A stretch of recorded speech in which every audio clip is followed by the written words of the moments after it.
GM, good morning. Welcome to the Milk Road Show, the daily crypto show that's feeling bullish again, like texting your ex at 2 a.m. and fully believing it'll work out this time. I'm your host, Jay Hamilton. It's Monday, June the 30th. Markets are green. The bulls are getting loud. Robinhood just launched an L2 on Ethereum. They had a big announcement in France today. We're going to talk about that. ETH had its biggest accumulation in history last week. The first Solana ETF with staking could begin trading this week. And one of the biggest crypto conferences, Permissionless, wrapped up in New York last Friday. Here to break it all down with us today is Jason Yanowitz, aka Yano, co-founder of Blockworks. Before we jump in, I've been telling you guys this, and today is your last chance to get Milk Road Pro all access at a massive discount. You can get it today for $25 a month or $250 a year.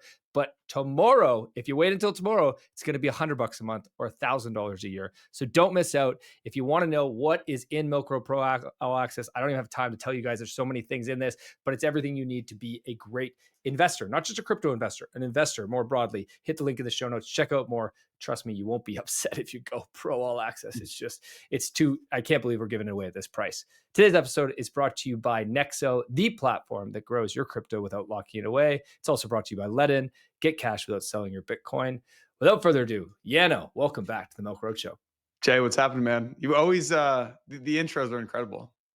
Thanks, man. Thanks. No, I appreciate it. I just sold a subscription to the Milk Road daily. So I don't know if you guys have a commission plan or anything, but I had a buddy from college, Bitcoin's above 100K. He's texting me. He's like, should I get a subscription to Blockworks Research?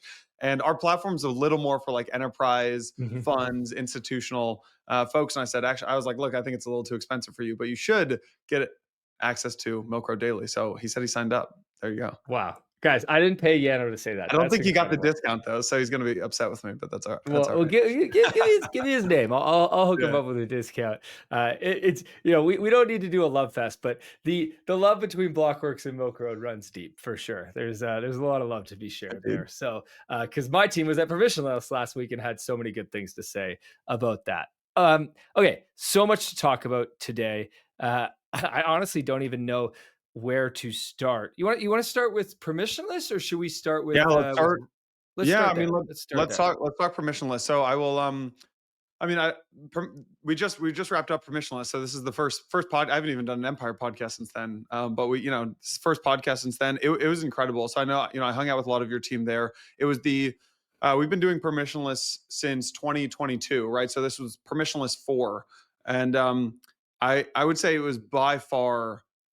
Permissionless 1 was crazy because it was right after DeFi summer and bull market and stuff like that. But definitely the best permissionless in years. The theme of this event for us was talent density. So I don't know the takeaways that your team had, but it was talent density, talent density, talent density. And one thing that we've found, I'm sure you're in this boat too, Jay, just too many damn events. There's just too many crypto events right now. Every single right now is ECC, and then there's more and more and more and more. It's just too many crypto events. And look, we could say there's too many crypto events. For us, we say saying there's too many crypto events is like saying there's too many books in the world or too many podcasts out there. There's too many bad podcasts. There's too many bad books. There's too many bad crypto conferences. So for us, we wanted to make this the most talent dense crypto conference in the world. And I heard from everybody it was that. This is one of the things that Blockworks has been so good at. What were my question always? I wasn't there this year. My question always is, from the investor standpoint, I always want to know what the vibes are like at these conferences, because I feel like if you're at these conferences, you really get an idea of the market sentiment within crypto specifically, right? And obviously you can go to crypto Twitter for that, but crypto Twitter is so warped that it's very difficult to actually get the real sentiment. What's the sentiment that you got from the conference this year? The sentiment was, all right, let's take a spectrum. On one side of the spectrum was Breakpoint Lisbon 2021, when Solana was at the Pico top of that bull market. That's what we call a 10 out of 10. People are partying from morning to sundown. On the left side was maybe Permissionless 2023, bottom of the bear market. Vibes are low. People are angry. I would say this is somewhere probably slightly above the middle, probably a 6 or a 7. This actually, funnily enough, reminded me of DAS but not this DAS. It reminded me of DAS last year. And so it reminded me of DAS 2024. And the interesting thing about this cycle has been that the incumbents and the institutional crowd has weirdly front run the crypto natives this cycle, I would say. And that's the first time in 15 years of the industry that it's worked like this. So if you look at the vibe and the sentiment of DAS 2024, it was what I would call guarded optimism. And there's this idea that like, all right, the good stuff is coming, but like I'm not really sure what it's going to look like. And that's what I would say permissionless was this year. There was like a real lack of narratives, a real lack of like, people weren't like shilling some new tokens or shilling some new themes or anything like that. But it was like, look, everything seems like it's going really well. And like the kind of bright days are right around the corner. And that's how I'd broadly characterize permissionless for. I mean, it's how I broadly characterize crypto right now as well, and the market. But it's what you said is so interesting to me, and I think this ties in. I want to get some more takeaways from permissionless, but ties into some. I want to talk about Robinhood as well, and I mean, when you look at what's one of the best trades recently has been Circle. If you had bought Circle, right at the IPO, you've done very well on that. And altcoins have not been doing so well this cycle. And so there is this like really interesting conversation that I keep having right now of like, are public companies the altcoin trade of this cycle? And you can even push that further into like Bitcoin treasury companies have also done, they have been great trades as well. Whereas again, altcoins have continued to suffer. Now I'll buy into we're right around the corner and that we're going to see altcoins do well at some point in this cycle still, I believe. I don't know what your take's on that. I mean, capital markets are clearly where so there's the CMS hot ball of money, right? And the hot ball of money is in capital markets. So Circle, I'd say there's two themes here. One is that the hot ball of money is in capital markets. Two is that, but actually we can talk about that right now. So the hot ball of money, we've got Circle getting bid. We've got, these Bitcoin treasury plays. We've got Coinbase. We've got Robinhood. And I think what you'll see is there's several more IPOs coming this summer. I think what you're going to see is that these get bid. These IPOs are going to get bid. How many? I think we have a lot of IPOs coming right now. I feel like everyone saw Circle and everyone's rushing. And I know you talk to a lot of investors and VCs. We're going to talk in some point in the show about something you've launched about VCs that's maybe getting you a little bit on the hot seat there. So you guys will stick around at the end to hear about that. But it feels like, I think that everybody is rushing to get these IPOs out right now because everyone looked at Circle and was like, whoa. I mean, any way more demand. Any new thing that can get bid will get bid right now. And that actually ties back to it's a bull market, but people don't know the narratives. So historically there were narratives, right? Where you would chase those things. Right now, because people don't know what the narratives are, anything that can get bid will get bid. So this was the Circle IPO. These are Bitcoin treasury companies. I mean, Jay, you could snap your fingers tomorrow. You and Milk Road could go launch a Bitcoin treasury company and raise $250 million. I promise you, I'm not kidding. Yeah. It's so easy to do these things right now. And, but it's also like the Plasma fundraise. I don't know if you saw the Plasma fundraise. They raised like $1 billion.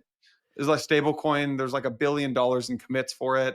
The pumped up fund, ICO or fundraise or whatever we're calling this thing. So they're raising $1 billion at $4 billion valuation.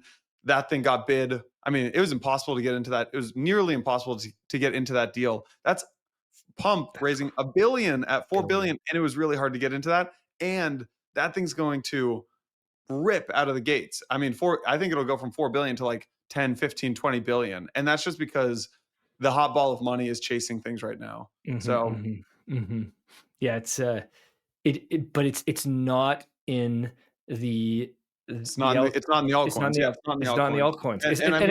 It's not the L1s and the L2s, right? Which so many of us hold from previous cycles. It is in some altcoins though. It's in non-VC backed altcoins. So if you look at Hype, like Hype, right? And so if you look at, I mean, there are even coins and companies that I love.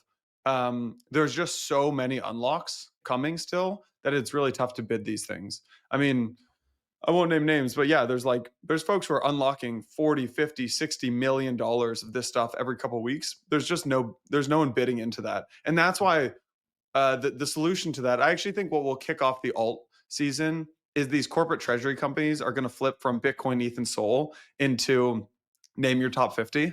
You think so? I know so. That's what's happening right now. So there's big fundraisers right now. Actually, there are even fundraisers that just got wrapped up for, I mean, insert your top, go down the CoinMarketCap, CoinGecko top 50 list. And what these folks are doing is they're taking capital from they're basically taking capital from their protocol treasuries. They're putting it into a vehicle. They're then reverse merging that into a shell company that's publicly listed. That shell company goes out and buys those tokens at a discount in the open market. So, or excuse me, they buy from the treasury at a discount, or from VCs at a discount, or they're buying in the open market. So that's going to start to drive the alt prices higher. Right. Basically, because you're now going to have public market vehicles, mechanisms to You have public market, invest and like let's say altcoins. someone wants to bid. Let's say an institution wants to bid on I don't know, make up any token, right? Athena or something like that. They're like, oh yeah, I like this idea of Athena. It seems cool, but like I can't buy ENA token on my I don't know, MetaMask wallet, or even like I'm not going to have like Coinbase. I don't have the mandate to buy Coinbase, but I do have the mandate to buy a publicly traded vehicle that just holds Athena. So I'm not actually talking about Athena specifically. I'm just using No. yeah. And the protocols are the ones doing this though. Like the projects. Oh yeah. Every protocol founder right now has this is working on this strategy. All the smart ones are. Very interesting. Wow, very interesting.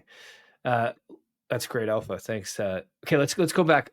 Give us your top few permissionless takeaways. First takeaway is just that there are no narratives right now. There are no narratives, and the hot ball of money will get bid. So that's the first one. The second one I would say is incumbents. And for 15 years, right, this industry has been able to build new things. And it's been primarily startups driving new capital, new talent, new products. And for the first time in history, the incumbents are actually finally here. And we see, we're recording this on Monday, and Robinhood's launching their L2, I think it is, and they're bringing tokenized stocks on chain. Anybody who brings tokenized stocks on chain, or hasn't, is building some sort of trading app, this is now your competitor, right? Robinhood is now your competitor. So Robinhood chain's being built on Arbitrum, one of the big sponsors of Permissionless was Google, right? It's not Alchemy, Right. It's not Infura, it's Google, right? And so the incumbents are finally here, and they're here in a big way. So that's one takeaway. Second takeaway is the revenue meta. And I hate that meta is even applied to the word revenue. Like, of course, revenue should be driven. The revenue meta is here, and it's not going away. So this is not a short-term narrative. This is not a short-term trade. Companies, protocols, and tokens that drive revenue, real revenue, and make real money will do well, and they will forever do well. I would guess there's some point at the end of this cycle, some blow off top, where maybe those revenue tokens aren't the things that are performing the best. It becomes very narrative driven. But yeah, revenue coins are here to stay, and all of the investors that I met with are talking about real revenue. And is that DeFi? Like, is it mainly I guess DePIN maybe, but like not DePIN. I would not say put DePIN in that. I would say DeFi, trading experiences, lend borrow, like Hype is right? Hype is trading. Euler, Maple, like look at the price of Syrup right now. Look at the price of Aave. Look at the price of, I think Euler's done pretty well recently too. Morpho, Sky, Morpho, yeah, exactly. So lend borrow, and these people really benefit from the stablecoin narrative too. So yeah, real revenue drives real price action on chain, and that's primarily driven by the allocators of capital in the industry were venture capitalists, 98% venture. Now more liquid funds are coming in, right? People like Thea, people like Modular. A lot of the venture firms are launching their own liquid desks, like Pantera and Coin Fund, right? These people have liquid desks where they're actually not just trading Series A, Series B, Series C. They're actually trading these coins and building models off these coins. So that's number one is the incumbents are here. Number two is the revenue is here to stay. Number three is there's a real discrepancy between US conferences and international conferences. And the international conferences are much bigger. Like Permissionless was a few thousand people. I think we had like 3,000 people, maybe 20, somewhere between 2,500 to 3,000 people. If you are comparing that to something like Token 2049, that seems like a very small conference, right? And it is a small conference compared to something like Token, which might have something like 10 or 15 or 20,000 people. The talent density in the United States is 10 times higher than the talent density internationally. So that was one thing that was very, very apparent. And I shared my screen, and I don't know if it's possible to share screen, but this guy Simon from Moonrock Capital, he tweeted out, he said, look, this was hands down one of the best conferences I've attended in the past 6 years. The density of high quality people was unreal. Genuine conversations at the highest intellectual level with people who truly care about moving the crypto space forward. Very few grifters and people trying to sell you the next pump and dump. No endless parties, et cetera, et cetera, et cetera. The takeaway here is, if you're listening to Milk Road, it's that if you're building something, I would build it in the US. And if you're investing in something, I would look to invest in builders who are in the United States. I mean, there are exceptions, obviously. Hyperliquid, Kaito, right? Like there are people building outside the United States doing good things, but like the future talent of crypto will be in the United States. And then the very last thing I'd say, the last takeaway is people are really turning on consumer. Consumer crypto is at a low, I would say. Building social on chain, consumer products on chain, gaming on chain, that's at a low. Usually when something's at a low, there's probably something to be done there, right? You probably don't want to just start buying like all the lend borrow protocols because that's what just got bought. You probably want to look somewhere else. But yeah, it definitely feels like the sentiment around consumer investing in crypto and consumer building has really hit a low. If long meetings and judgmental bankers are your thing, Nexo's probably not. Nexo is a premier wealth platform built for people who value their time and money. It's built for people who have idle cash lying around and want it to grow fast. Whether it's Bitcoin, Ethereum, or even Forex-pegged assets like USDT or USDC, Nexo offers up to 14% annual interest and access to crypto-backed credit in under 24 hours. Your assets need a platform built for growth. Join Nexo. Selling your Bitcoin should be a last resort when you need cash. That's why there's Ledn, the trusted platform for Bitcoin-backed loans. You can unlock cash in as little as 18 hours with no monthly interest payments and no prepayment penalties. They've issued over $9 billion in loans and never lost a single Satoshi of client funds, even during the chaos of 2022. If you're a long-term hodler, this is the move. Get liquidity without selling at milkroad.com/Ledn, spelled Ledn. Okay, I want to come back to a few of these. Let's talk first about the incumbents, because this is a very interesting trend that I think is going to slap a lot of crypto founders in the face, and also is going to really challenge the ethos of crypto, right? Because basically what is happening is, I've seen so many versions of this tweet, and I'm sure you have the same, is we spent the last decade building this incredible tech and open sourcing it. And now you have these massive tech companies, Robinhood, fintechs, Stripe, and then even just your, regular tech companies, Google's, those type of things coming in. And they're saying, hey, I want a piece of the action and I'm going to build here. What's going to be, what do you see as the outcome of this? I mean, I think in 2025, when we look back in 20 years, we look back in 15 years, whatever, 2025 will be a line in the sand moment for crypto. And yeah, look, a lot of the crypto startups of the past 15 years won't actually make it through. And a lot of the ethos and stuff, unfortunately, won't carry through. Now, hopefully some of that is carried out.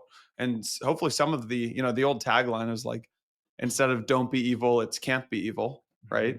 Hopefully some of that carries through. But I think you're being foolish if you think all of that is carrying through. And just like, 2004 was kind of this line in the sand moment for tech, right? We had 1998, 99, 2000, markets ripping, pets.com, all this kind of stuff. And then boom, massive crash. And a lot of those companies never actually recovered. And it wasn't, so 2001, 2002, 2003, kind of bear market. 2004, line in the sand moment, right? I think Facebook got started in 2004. I think Google might have IPO'd in 2004. You have to fact check me on all of this, but I think Google bought AdSense that year, which brought ads to the internet, really. So I think 2004 for Web 2 is what 2025 is for crypto, a line in the sand moment. That's a good take. And it sort of makes me think that it doesn't mean that this happens immediately, right? There is still a few years, or at least this cycle, there's still a blow off the top mania euphoria moment where I think, quite honestly, I think a lot of shit stuff will go well. And there's a lot of projects that maybe aren't going to last and be here a decade from now, but they could still do well in this cycle. But I think that where this leads is a few years from now, particularly in the next bear, a lot of the stuff gets washed out and never comes back, as happens every time. But it feels different this time because now you're competing with these massive companies who, quite honestly, are better at go-to-market than most crypto companies are, which is a big area that we struggle with. We're so bad at go-to-market unless you're like a tech wizard who wants to understand self-custody and a wallet and MetaMask and all of that, which a lot of people don't. So there's just, I feel like you've got to really, now's where you've got to, as an investor, you have to really be paying attention to not just crypto and be deep in crypto, but also be paying attention to these tech companies and what they're doing. Yeah. And maybe don't chase the 100x in crypto and be okay with the 2 to 3x that you might get from some of these public companies, because the risk reward is much stronger. Yeah. And you said it well. What we're really talking about here is a fight between distribution and speed, right? The incumbents have the distribution and the startups have the speed. And I don't mean distribution like, a million followers on Twitter. I'm talking, Charles Schwab has 36.5 million active brokerage accounts. They have 2 million banking accounts. They have something like 10 trillion in client assets, right? So we're talking about a company that has 36 million accounts. Like if you are Gemini and Kraken, Coinbase used to be your biggest competitor. You're now competing against Charles Schwab and TD Ameritrade, right? Mm-hmm. Yeah. The competition is changing really quickly. I just want to bring up, so Robinhood's announcement today. Let me just bring this up. So we talked about this briefly before, but they're going to launch an L2 on Arbitrum. They're going to have tokenized US stocks directly in the Robinhood app, and they're going to tokenize private equity like OpenAI or SpaceX, basically these projects that you can't get access to unless you're a private investor. Let's talk about, listen, I want to use this to talk about ETH for a second, because we're really focusing on these public companies as the big opportunity, but I know all of our listeners have massive bags in ETH.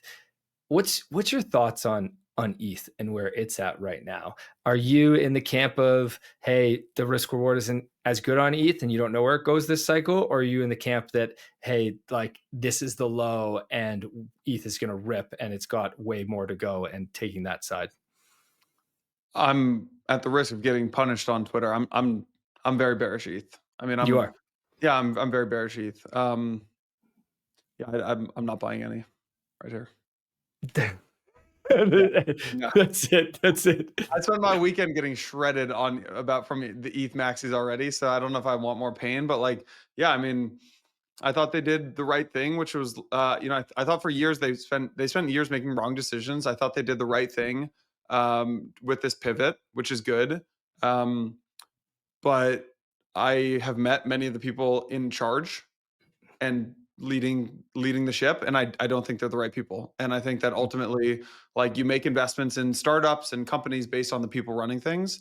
And aside from a few exceptions, I don't think the people running in charge right now are exceptional people who will lead ETH into the next phase. So, okay, let's talk about the other big guy, Solana. I'm not going to bring up Bitcoin because we talk enough about Bitcoin. I don't know if you've seen this news, but SOL apparently their speculation from James Seyffart from Bloomberg, who's probably the best at these ETF assumptions, and he's saying that a Solana ETF could go live this week, and it will have staking, which would be crazy. What's your thoughts on? I don't need your thoughts on this because I think that James knows what he's talking about. So no surprise, and it would be great to see a Solana ETF go live. What's your thoughts on SOL right now? SOL. I like SOL. I like SOL. I mean, there's two things, right? You've got the ETFs coming, and you've got these corporate treasuries as well. There's a lot more Solana treasury companies coming out right now than Ethereum treasury companies that haven't been publicly announced. So that's interesting.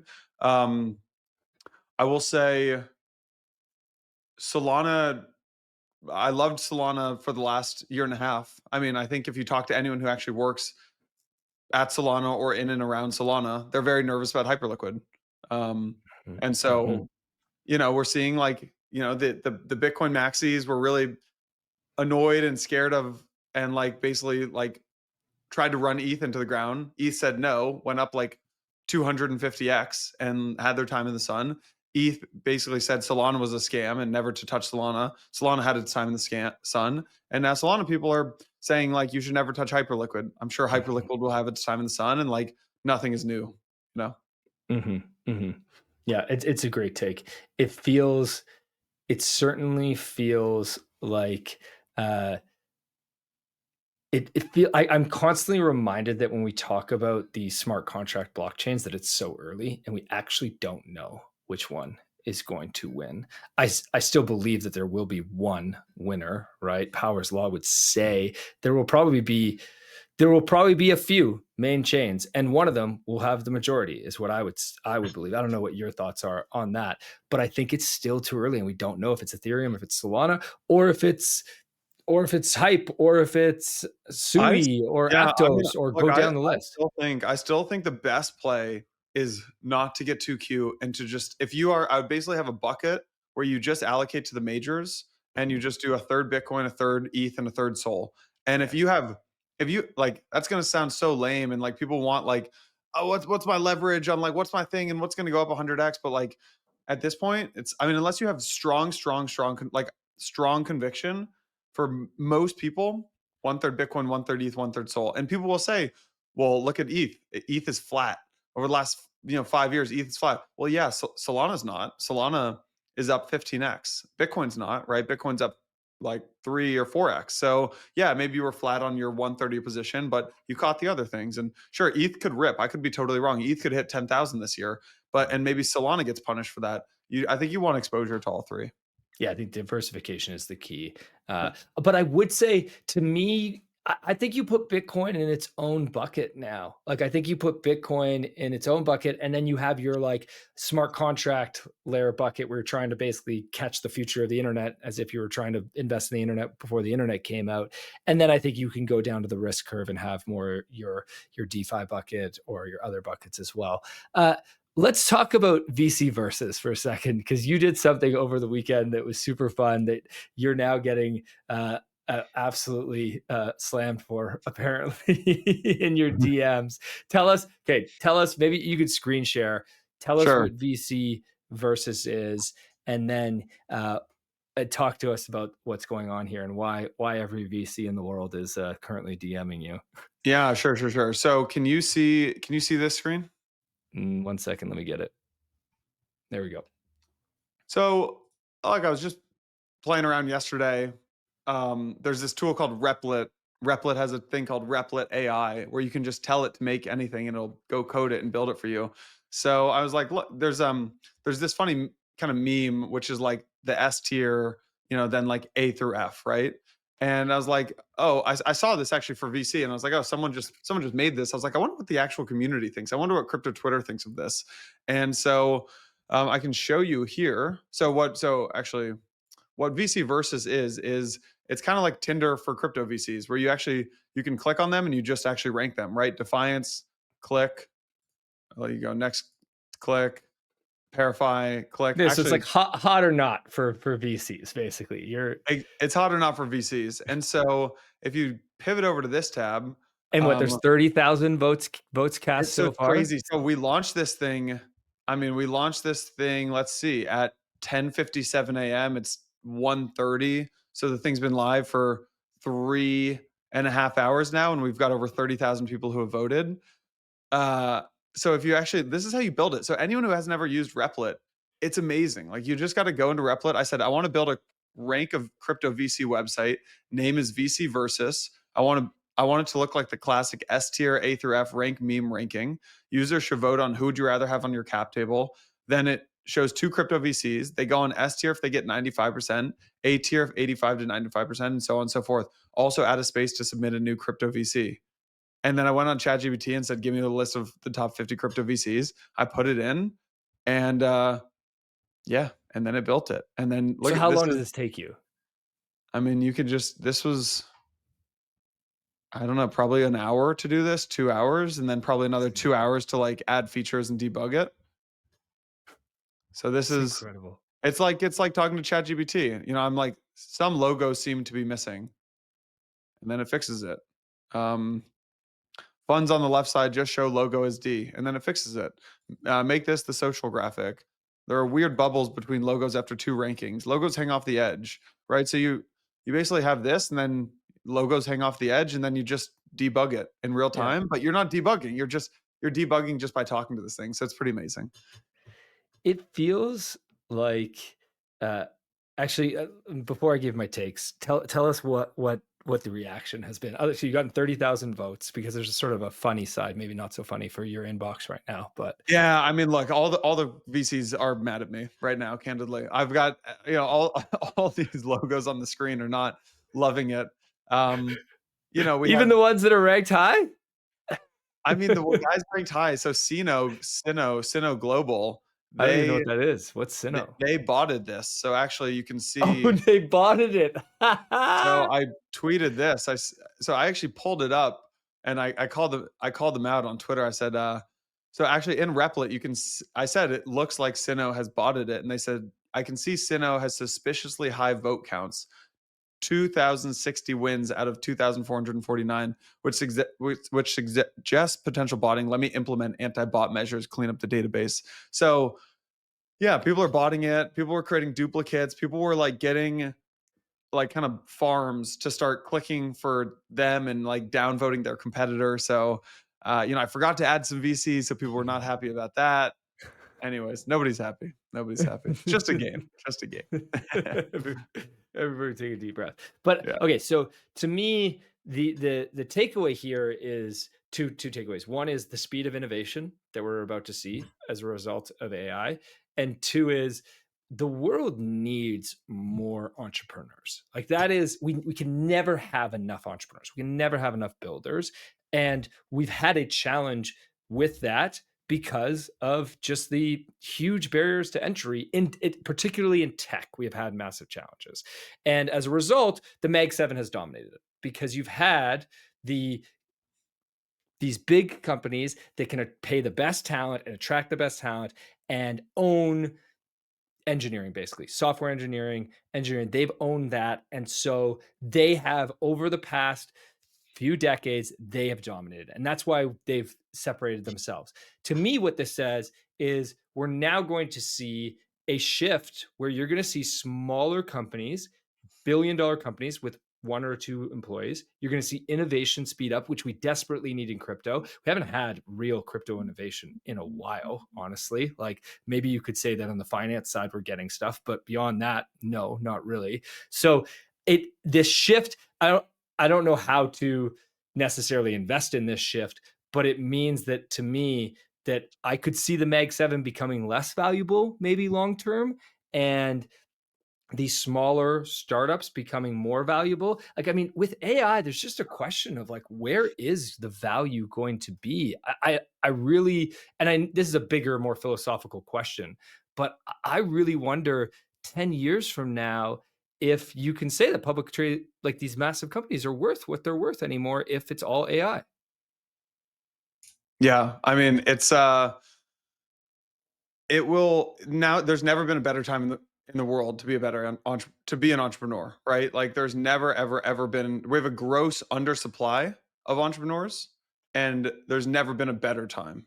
So I agree, especially with these tools. Like, people should really use Replit AI. It's an amazing tool. V0 by Vercel, incredible tool. Cursor for coding. It's like it changes how you think about the world and how you think about producing and creating things. It's amazing. Yeah, you mentioned V0. The video ad that you guys made for Permissionless was so fire. Like, it was so great. And you guys made that. I mean, it was clearly AI, right? But that's okay. You knew it was going to be AI. That was your intention. And you made that in a few days. And I remember our marketing agency looking at that and saying, "Holy shit, like, that's incredible that you can make something like that so quickly."